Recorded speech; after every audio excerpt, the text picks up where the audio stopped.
Salam alaikum, Azul Fillaoun, bonsoir. Côté sport, l'élimination de l'équipe nationale algérienne a été amèrement ressentie par les Algériens. Une défaite cruelle, après tant et tant de travail, de sacrifices et de magnifiques exploits. Mais ainsi va le foot. Dans un match, il y a un gagnant et un perdant. L'équipe algérienne, joueurs et sélectionnels n'ont pas démérité pour autant. À plus forte raison qu'ils évoluaient dans un champ de mine entre une fédération algérienne du football constituée de vampires et de chauves-souris et un régime politique d'opportunistes pour lequel le football n'a pas d'autre vocation que d'anesthésier les foules, que les droguer, leur faire oublier leur douloureux quotidien et surtout de récupérer à leur profit les victoires du peuple pour surfer sur la vague porteuse. Regardez.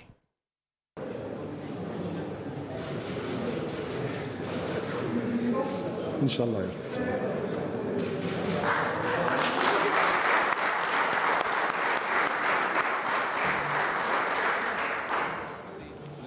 L'Algérie ne sera donc pas au mondial de 2022.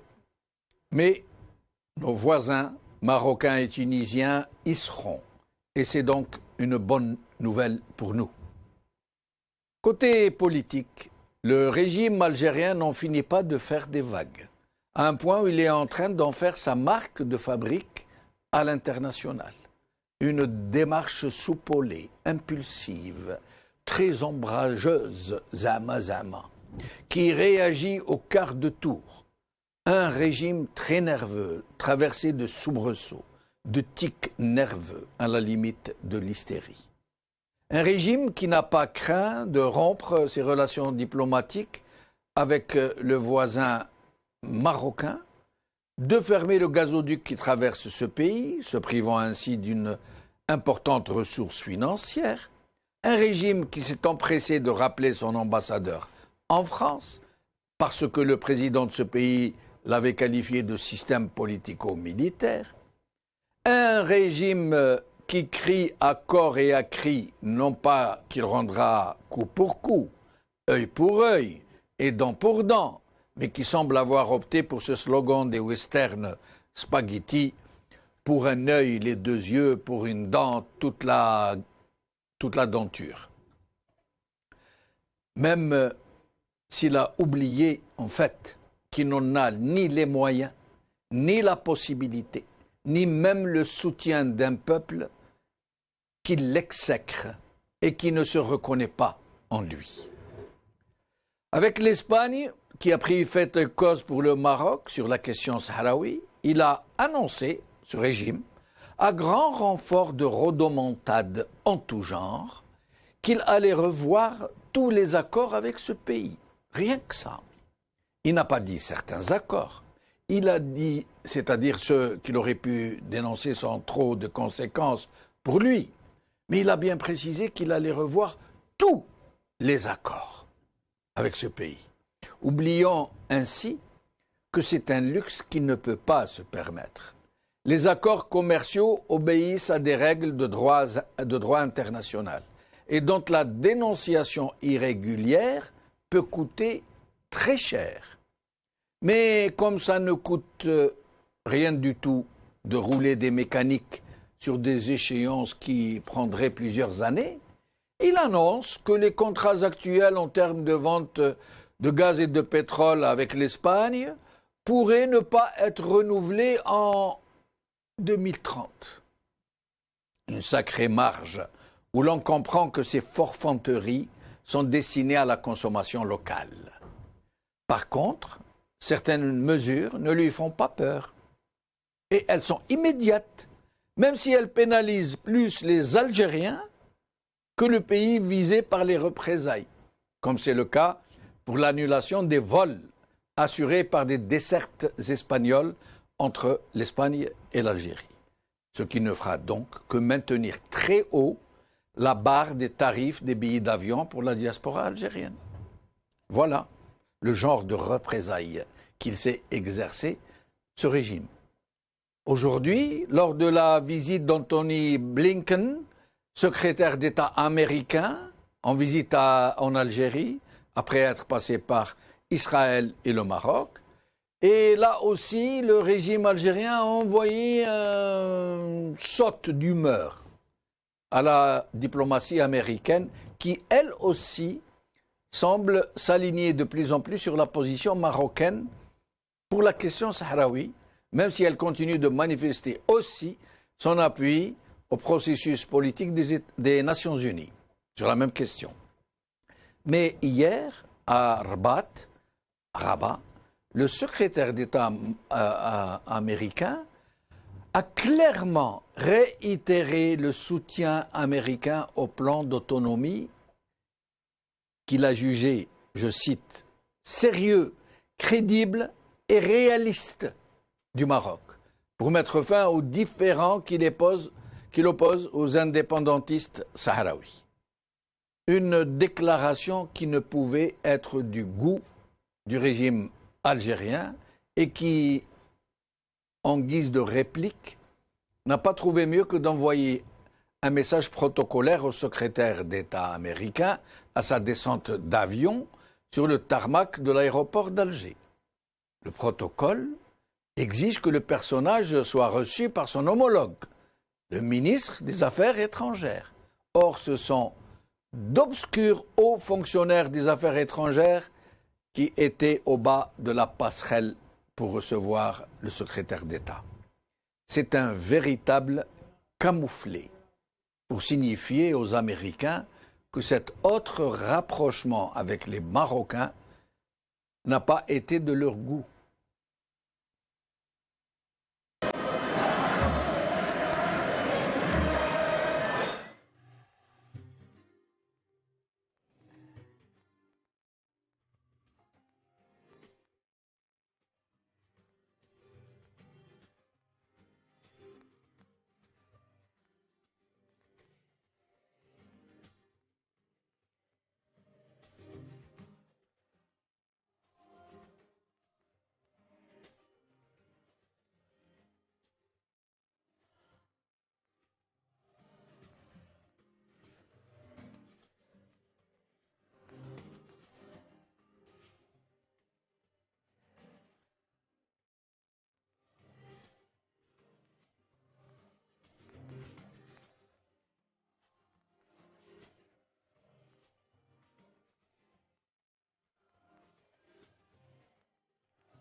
Diplomatie des aides, l'autre visage de la désillusion.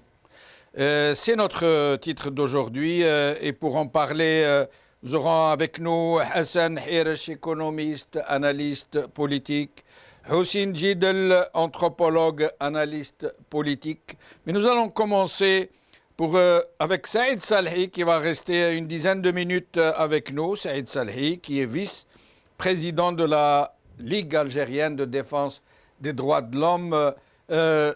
Saïd Salhi, merci d'être avec nous. Bonsoir. Bonsoir. Bonsoir, chers téléspectateurs. Merci. Alors, Saïd Vous Salhi, nous m'entendez allons bien d'abord... parce que là, je vous entends pas très bien. Très bien. Excuse vraiment pour la On vous communication. entend très bien. Ah, très bien. Et Ok, j'espère que la régie va arranger cette histoire pour que vous puissiez nous écouter très bien. Alors, nous allons d'abord voir une vidéo sur une très bonne surprise de certains détenus d'opinion et prisonniers politiques qui ont été élargis, qui ont été libérés. Saïd Salhi va nous dire dans quelles conditions. Regardons.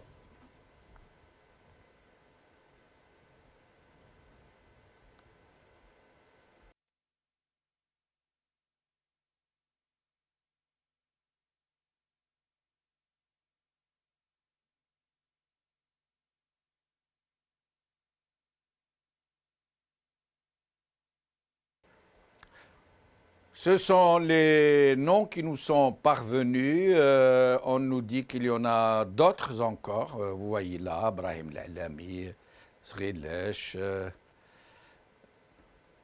Ahmed Ketfi, Hicham Debbash, Lazhar Zouaimia, Abdelkrim Zrilesh. Saïd Salhi, alors, plusieurs détenus qui ont donc été élargis. Certains parlent de liberté provisoire, d'autres disent de liberté conditionnelle. Alors, qu'en est-il vraiment? Effectivement, bon là, il s'agit vraiment tout d'abord d'une surprise.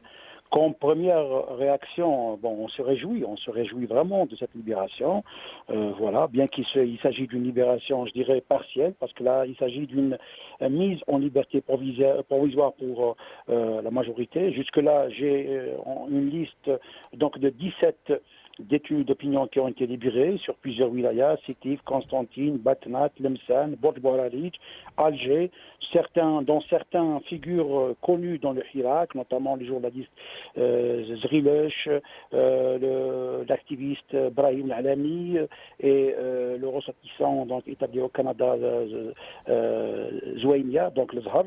Et beaucoup d'autres aussi. Bon, jusque-là, je dis que voilà, nous avons établi jusque-là une liste, je dirais, provisoire de 17 détenus.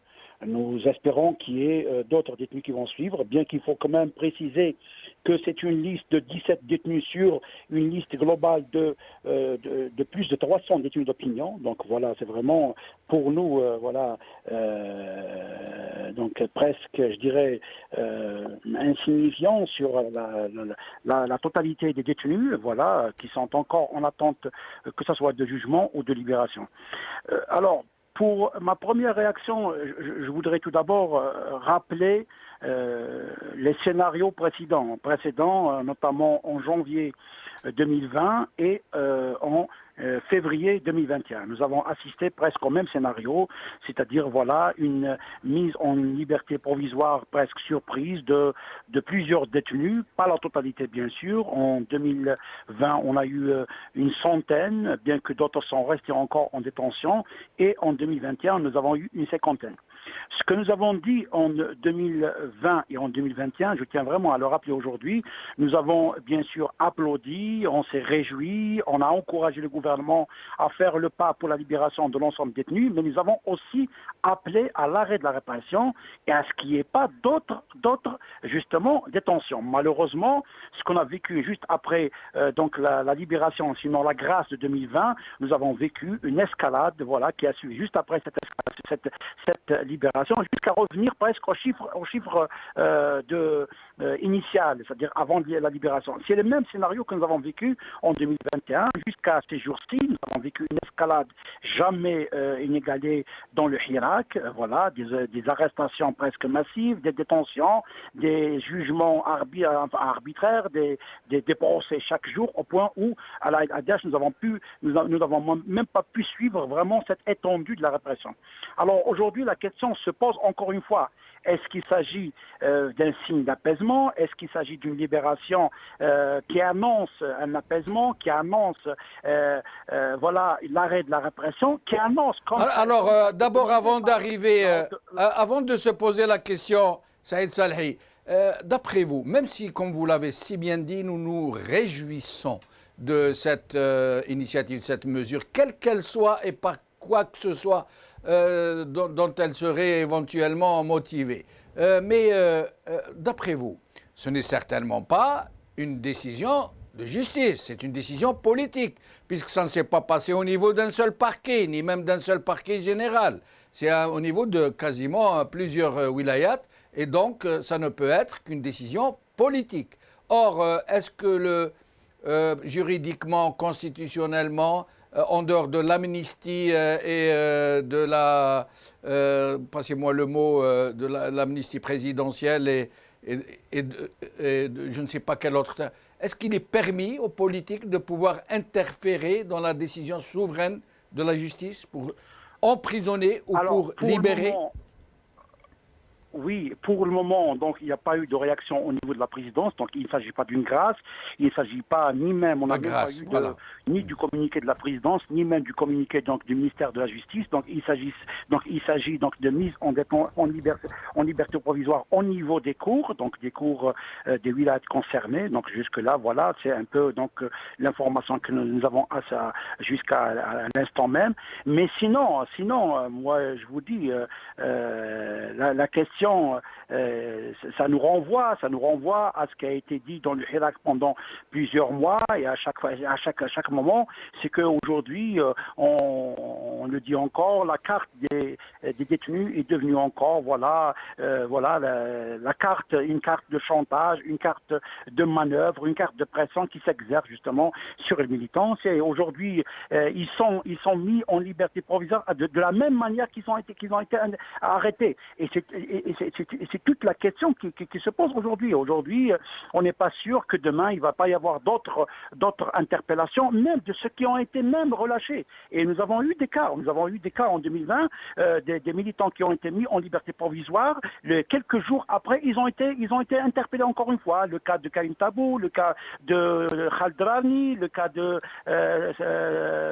Samir Benarabi, le cas de Simen Ahmetouche. Voilà, ils ont été libérés. Quelques jours après, ils ont été remis en prison. Donc aujourd'hui, voilà, la question se pose encore, d'autant qu'il faut quand même préciser qu'il s'agit d'une liberté provisoire en attendant le procès. En attendant le procès, alors pour nous avons revendiqué dès le début d'une libération inconditionnelle et d'un acquittement et de l'abandon de toutes les charges retenues contre justement ces détenus, parce que pour nous, on le rappelle encore une fois, il s'agit des détenus d'opinion, il s'agit des poursuites infondées et des poursuites arbitraires. Juste la nouvelle, il faut quand même le préciser que parmi ces gens-là qui ont été libérés aujourd'hui, sur 17, il y a quand même des gens qui ont été poursuivis pour des actes terroristes, c'est-à-dire sous le chef d'inculpation 87 bis, ce qui est quand même un élément nouveau. On verra qu'est-ce qu'il sera au niveau des procès, mais c'est déjà une nouvelle. C'est comme on dit بالدرجة موس جحا يذبح ويحيي. Mais sinon, d'après vous, Saïd Salhi, qu'est-ce qui a bien pu motiver cette mesure d'élargissement? Est-ce parce que c'est le lendemain du match pour calmer un peu les esprits après cette cuisante défaite? Est-ce parce que nous recevons aujourd'hui le secrétaire d'État américain? Ou est-ce pour, comme vous l'avez dit au début, pour apaiser un peu le climat, pour dire que ce régime est disposé enfin à aller vers une possibilité de discussion et de libération de tous les détenus, à votre avis? Moi, vous savez, je l'ai dit il y a quelques jours, j'ai dit que le gouvernement souffle le chaud et le froid à la fois. Et malheureusement, c'est le cas aujourd'hui. Bon, c'est vrai qu'il y a la visite aujourd'hui du secrétaire d'État donc au ministère des Affaires étrangères donc des États-Unis, mais il faut quand même dire que le gouvernement est sous pression maintenant, surtout à l'international depuis maintenant 2 mois, que ce soit au niveau de l'ONU, au niveau des mécanismes régionaux, même internationaux des droits de l'homme, notamment.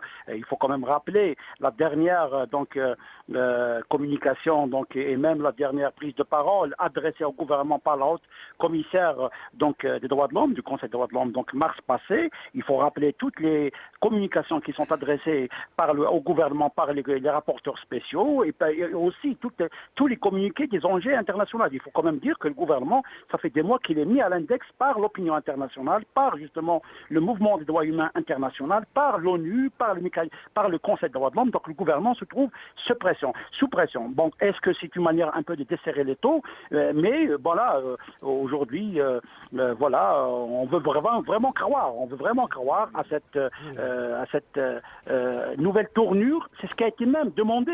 Je vous rappelle la phrase qui a été utilisée par la haute commissaire de Madame Bachelet du Conseil des droits de l'homme. Il a demandé au gouvernement de changer de cap par rapport à la répression et par rapport justement à la situation des droits humains. Nous espérons bien qu'il s'agit vraiment d'un nouveau cap pour amorcer une nouvelle ère d'ouverture, d'apaisement, de libération de l'ensemble des détenus d'opinion, mais aussi et surtout de l'arrêt de cette escalade de la répression, de la levée justement, sinon de l'arrêt de l'instrumentalisation donc de ces poursuites notamment de l'article 87 bis lié donc au terrorisme, mais aussi au respect des droits humains de manière générale. Nous le souhaitons vraiment et nous encourageons vraiment le gouvernement à aller dans ce sens, justement revendiqué par la majorité et sinon par l'ensemble de l'opinion nationale depuis maintenant des mois, notamment les familles, et surtout à l'approche à quelques jours du Ramadan. Nous souhaitons vraiment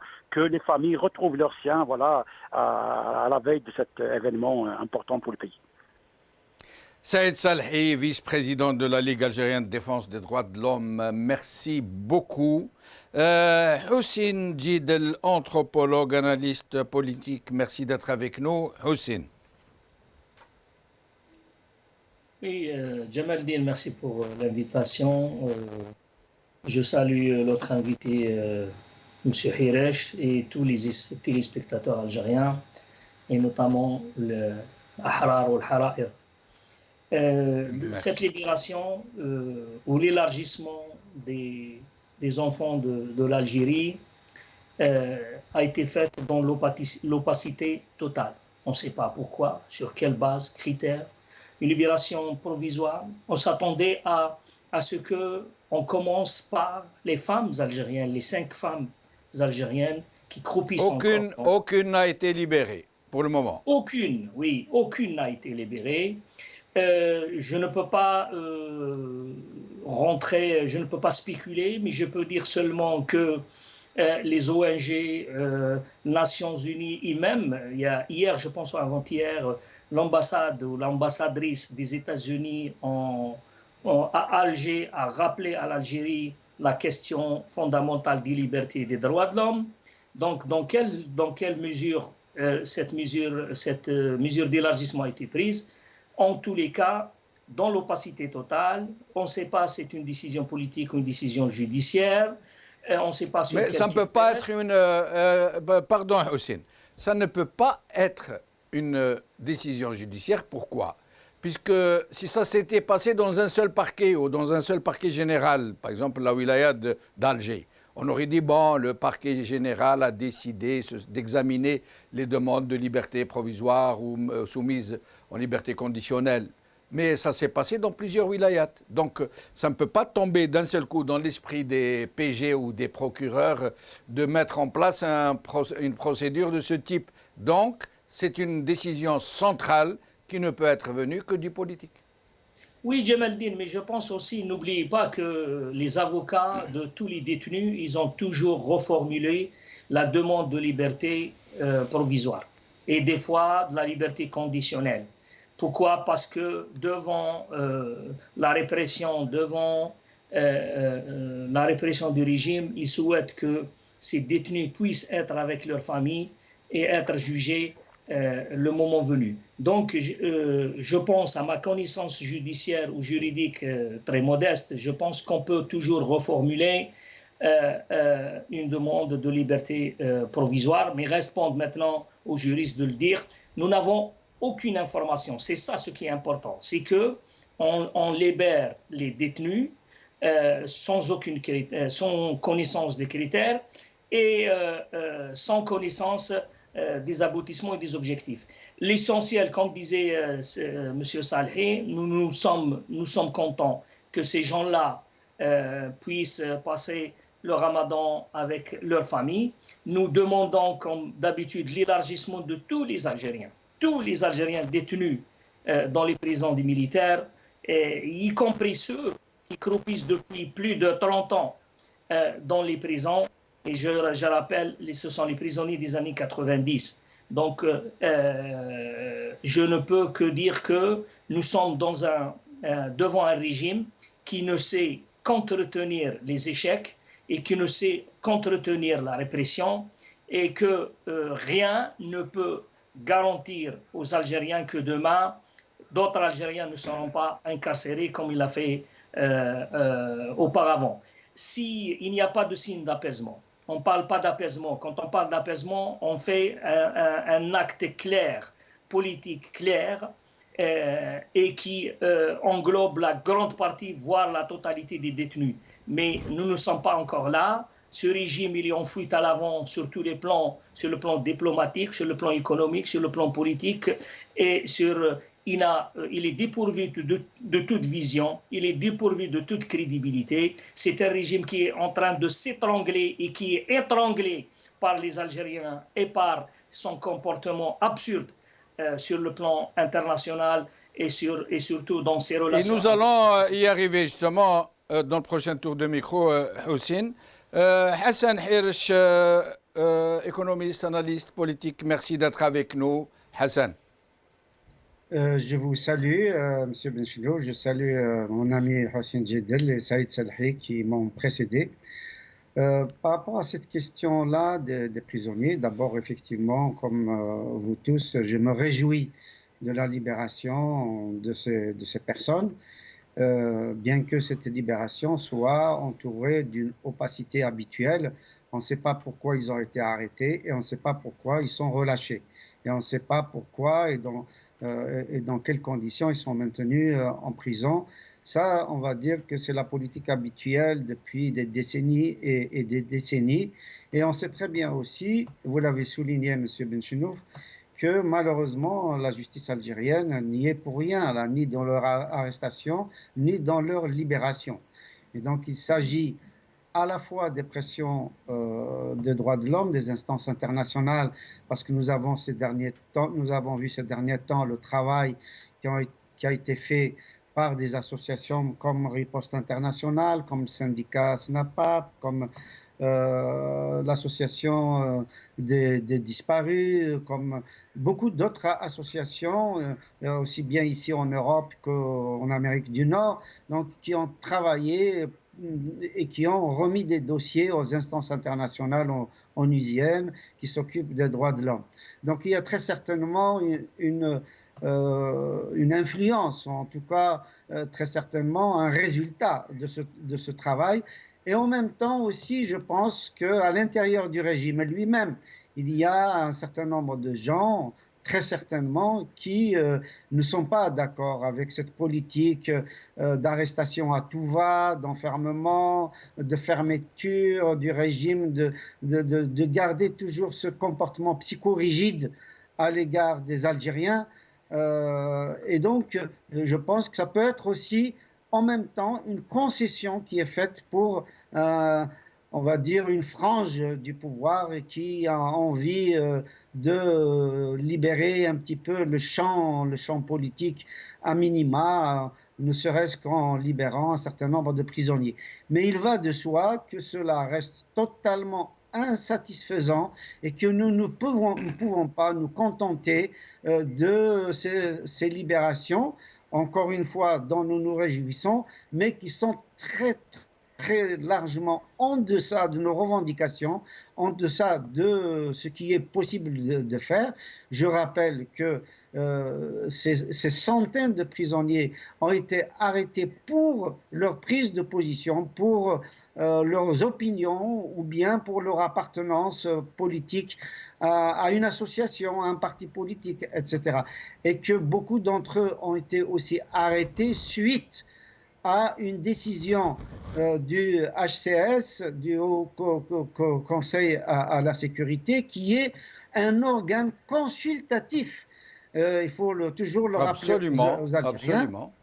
Et qu'il n'a aucune espèce de prérogative pour dire que telle organisation est terroriste ou n'est pas terroriste, et encore moins de décider qui doit être arrêté ou ne pas arrêté, qui doit être libéré ou ne pas être libéré. Donc nous sommes dans une situation totalement ubuesque. Il faut que ça s'arrête, et je crois que l'Algérie qui prétend défendre les droits des Palestiniens, ce qui est très bien, le droit des Sahraouis, ce qui est très bien, ne peut pas à l'intérieur du pays, broyer les siens, arrêter les siens, persécuter les siens, les Algériens, etc. Ou bien on a des principes, comme ils le disent, qui est effectivement la liberté des peuples, la lutte contre la répression justement des dominants, la répression étatique des dominants, etc. Et à ce moment-là, on l'applique à soi, on balaye d'abord devant sa porte, ou bien effectivement, il y a des postures, et évidemment, nous sommes là pour dénoncer les postures, parce que ce n'est pas ça qui intéresse les Algériens. Ce qui intéresse les Algériens, c'est l'ouverture du champ politique, la liberté individuelle et collective qui était inscrite à la fois dans le congrès de la Soumam et dans la constitution algérienne. Alors, je vous demanderai, Houssine Djidel et Saïd Salhi, d'accélérer un peu le tour de micro. Alors, nous en parler un peu de cette défaite à la match barrage pour la Coupe du Monde contre le Cameroun en moins de 2 minutes chacun, s'il vous plaît. Alors, votre sentiment sur ce qui s'est passé et sur cette malheureuse défaite, Houssine Djidel. Certes, c'est une malheureuse défaite, mais en même temps, personnellement, c'est mon avis personnel, je suis apaisé pour la simple raison. Je savais pertinemment que, quels que soient les efforts, quelle que soit l'intelligence de Belmadi, quelle que soit sa sincérité, son engagement, rien ne peut se faire avec ce régime militaire. Nous avons bien vu comment ces joueurs ont été traités à l'aéroport de Douala. Ils étaient par terre, abandonnés à leur sort. On ne peut pas gagner avec ce régime. Donc, le foot, comme n'importe quel domaine d'activité, quelle que soit l'excellence des Algériens, ne peut pas donner les résultats escomptés dans un régime militaire qui contrôle tout et qui est à l'encontre de toute intelligence et de tout bon résultat. Autre chose que je veux le dire, une fois encore, les Algériens se réveillent devant la réalité. Le foot qui est utilisé par le régime comme un moyen de propagande et qui pourrait durer jusqu'au mois d'octobre, donc des mois et des mois, n'est plus. Et les Algériens se retrouvent devant la réalité amère. Il n'y a plus ni de l'huile, ni de lait, ni rien du tout. Vous avez peut-être vu, Jamel, l'article de BBC qui disait que les Algériens cherchent maintenant l'huile chez eux comme quelqu'un qui a acheté. Les Algériens achetaient de l'huile comme quelqu'un qui a acheté de la drogue. Secrètement, derrière, tu attends, il ne faut pas voir, etc. Il faut connaître le fournisseur, le commerçant. C'est comme quelqu'un qui cherche le vendeur de drogue. Mais c'est ça ce régime militaire. Ce régime militaire, il est incapable d'assurer une bouteille de l'huile aux Algériens, un sachet de lait aux Algériens.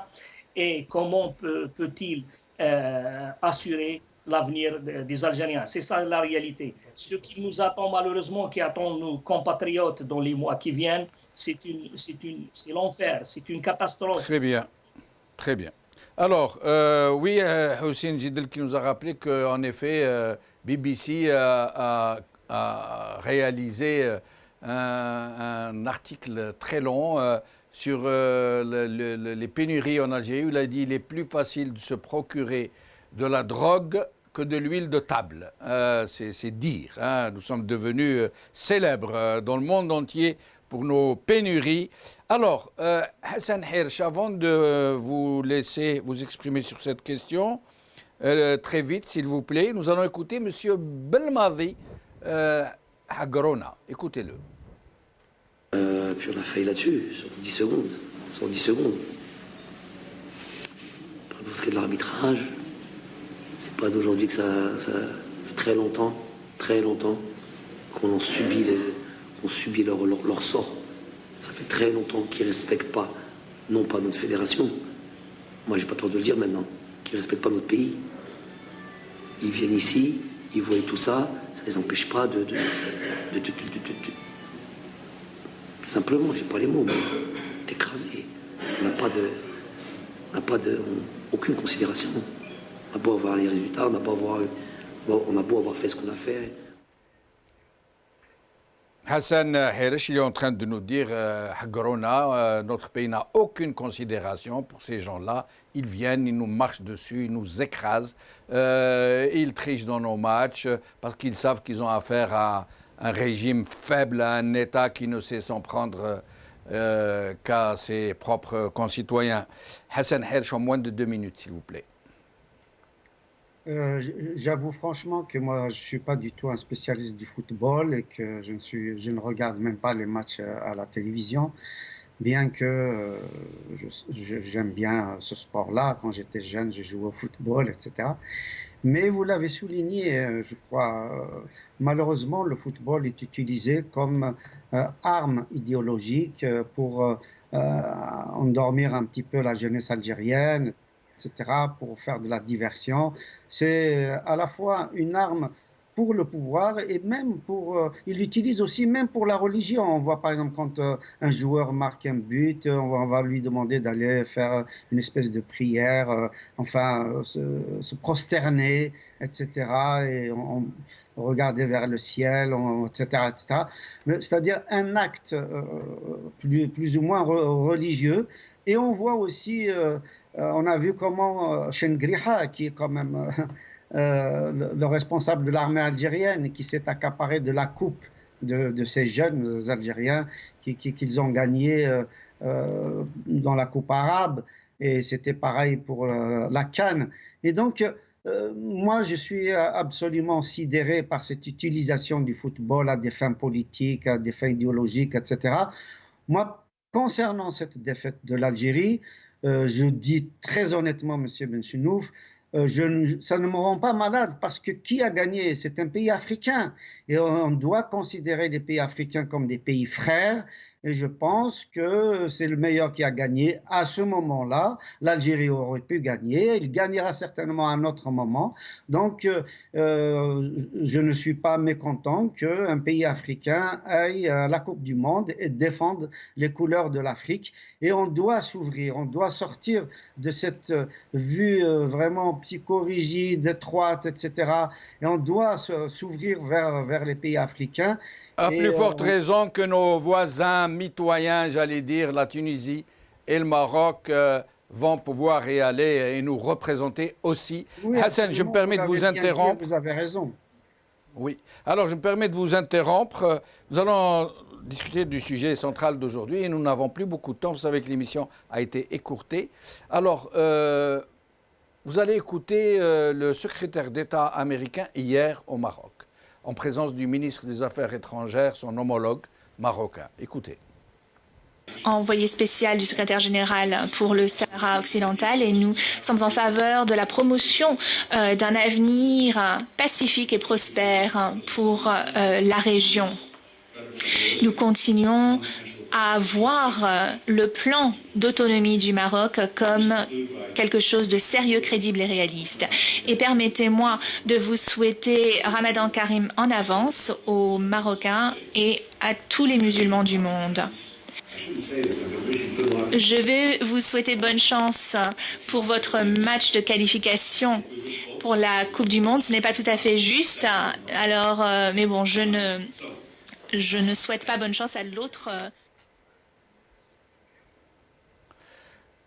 Alors, Hussein Jidel, voilà, donc est-ce que cette déclaration, c'est cette déclaration qui a déclenché ce geste d'humeur, cette saute d'humeur du régime algérien qui n'a pas envoyé la Mamra accueillir le secrétaire d'État au bas de la passerelle, mais d'obscurs fonctionnaires, c'est réellement d'obscurs, hein, ils n'ont même pas dit leur nom pour vous dire.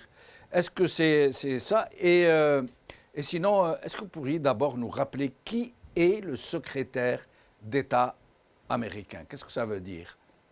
Vous savez, le secrétaire d'État, c'est le ministre, c'est le chef de la diplomatie américaine. Le secrétaire d'État, c'est le ministre des Affaires étrangères. Comme le secrétaire d'État de la Défense, ça veut dire le ministre de la Défense. Donc, c'est le pilier et c'est le troisième homme de l'État aux États-Unis après le président et le vice-président. Et cette position réitérée par les États-Unis a été déjà précédée par une position espagnole, voire européenne, qui mettent encore une fois en exergue le total échec du régime algérien. Donc, 40 ans de combat pour le peuple sahraoui qui aboutit sur cette humiliation et que tout le monde s'aligne sur la position marocaine. Ce n'est pas l'intelligence du Maroc qui a fait gagner ce combat diplomatique, c'est l'incompétence des militaires algériens. C'est l'incompétence des militaires algériens qui ont géré l'Algérie comme une caserne et qui continuent à gérer l'Algérie comme caserne. Je peux noter uniquement quelque chose qui est très important dans cette déclaration et que certains peuvent l'interpréter autrement, mais moi, dans le contexte actuel, c'est une première, c'est inédite dans l'histoire de la diplomatie, qu'un chef de la diplomatie, et notamment du premier pays au monde, souhaite la chance à l'équipe marocaine. Il dit, et je ne souhaite pas la même chose à l'autre pays. Je ne pense pas qu'il parle... Non, il a dit à l'autre équipe, peut-être qu'il parle du Congo. Non. L'interprétation, non. La traductrice a dit l'autre pays, parce que quand on regarde le contexte, Jamal el-Din, pourquoi il parle du Congo? En quoi le Congo a une affaire avec le Sahara? Ça veut dire l'équipe adverse au Maroc. Mais beaucoup, je conviens avec vous, que beaucoup de gens ont pensé qu'il parlait de l'équipe algérienne. Attendez, quand vous souhaitez la bonne chance à l'équipe marocaine, automatiquement, logiquement, vous ne souhaitez pas que l'adversaire du Maroc gagne. Donc c'est absurde qu'un ministre des Affaires étrangères, c'est-à-dire qui mesure ces déclarations, ne souhaite pas la réussite, la bonne chance pour l'autre pays. Qui est l'autre pays qui se trouve dans la région? Qui est l'autre pays qui a un problème avec le Maroc? C'est l'Algérie. Qui se trouve dans la région? C'est l'Algérie. Qui va jouer encore pour gagner? C'est l'Algérie.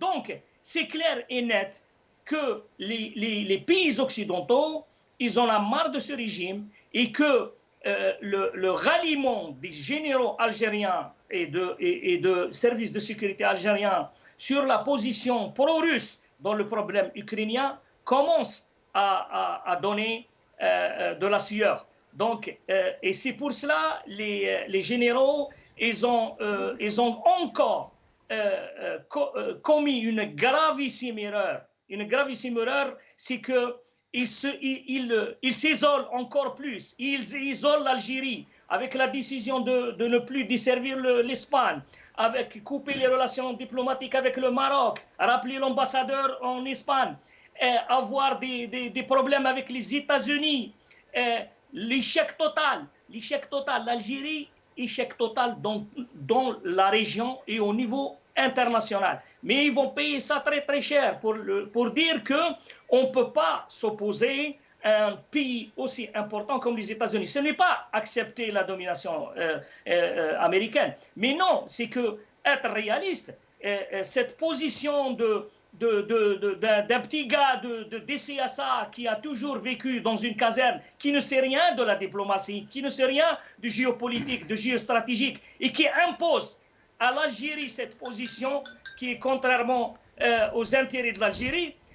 Donc c'est une absurdité. On voit bien qu'un pays dirigé par les militaires, il est en train de compromettre l'avenir de l'Algérie, il est en train d'isoler les Algériens avant de s'isoler, parce que c'est les Algériens qui vivent encore en Algérie qui sont isolés, et c'est un danger. Ce régime est dangereux et il doit partir le plus tôt possible. Et ça, c'est le rôle du peuple algérien, et je pense qu'il va le faire très prochainement. Hassan Hirsch, sur cette question, mais je rappelle que je ne pense pas comme Houssine pour ce qui est des vœux qui ont été présentés à l'autre équipe. Moi, je crois qu'il parle de l'équipe qui affrontait le Maroc. Parce qu'en même temps, il y avait aussi l'équipe tunisienne qui était en train de jouer en même temps. Donc, mais il est vrai aussi, selon Houssine, qu'on ne peut pas souhaiter aux deux équipes de gagner, puisqu'elles jouent l'une contre l'autre. Ça veut dire que ça ouvre cette perspective, et si c'est le cas, c'est gravissime. Hassan Hirsch, donc, sur cette saute d'humeur du régime algérien pour envoyer de sombres hauts fonctionnaires attendre le ministre des Affaires étrangères le plus puissant du monde, mais aussi cette déclaration du même secrétaire d'État au Maroc en faveur du plan marocain. Il est évident que l'Algérie est en train de perdre des points au fur et à mesure que nous avançons dans l'étude des dossiers différents. Aussi bien le problème qu'a soulevé Hossein Jidel, à juste titre, concernant la guerre en Ukraine, que le dossier du Sahara occidental, que le dossier palestinien, etc. Je rappelle qu'il y a une précipitation des événements aujourd'hui, à savoir effectivement cette prise de position absolument claire, nette des Américains à Rabat, en réaffirmant que le plan d'autonomie proposé par le Maroc était sérieux, crédible et réalisable. En réaffirmant cela, évidemment, c'est un camouflet à la diplomatie algérienne et à la position algérienne depuis 1975. Il faut savoir que l'abstention, par exemple, de l'Algérie à l'ONU concernant le conflit de l'Ukraine et la Russie, cette abstention-là peut coûter à l'Algérie une abstention de la Russie au cas où le dossier du Sahara occidental venait au Conseil de sécurité. Et je ne crois pas que la Chine puisse prendre position elle-même et donc pourrait aussi s'abstenir. Et à ce moment-là, si jamais le dossier sahraoui venait dans les mois qui viennent au Conseil de sécurité, l'Algérie risquerait de perdre totalement la face et donc une résolution n'est pas à exclure en faveur du Maroc. Donc l'Algérie devrait vraiment marcher sur des œufs et surtout annoncer véritablement quels sont ses objectifs. Parce qu'au-delà du principe de dire l'autodétermination, c'est un principe de l'Algérie pour le droit des peuples, etc., il faut dire qu'il y a des intérêts directs, des intérêts à la fois géopolitiques, économiques, stratégiques, etc., qui font que l'Algérie a besoin effectivement du Sahara occidental. Et peut-être qu'il va falloir réviser complètement la position à travers, par exemple, des intermédiaires qui peuvent être l'Italie, voire même la Turquie, je ne sais pas quel autre partenaire possible, un pays africain, l'Afrique du Sud par exemple, où l'Algérie pourrait tirer quelques marrons du feu dans la résolution de ce conflit. Parce qu'il faut dire aux Algériens, leur rappeler, et c'est extrêmement important parce que c'est un problème absolument majeur. Quelle est la situation aujourd'hui? C'est que 80% du territoire sahraoui est occupé par l'armée marocaine. Aujourd'hui, il faut savoir qu'il y a des pays, y compris par exemple les Émirats arabes unis, qui ont installé un consulat dans la ville de l'Aïoun. Donc c'est une reconnaissance de la marocanité de ce Sahara.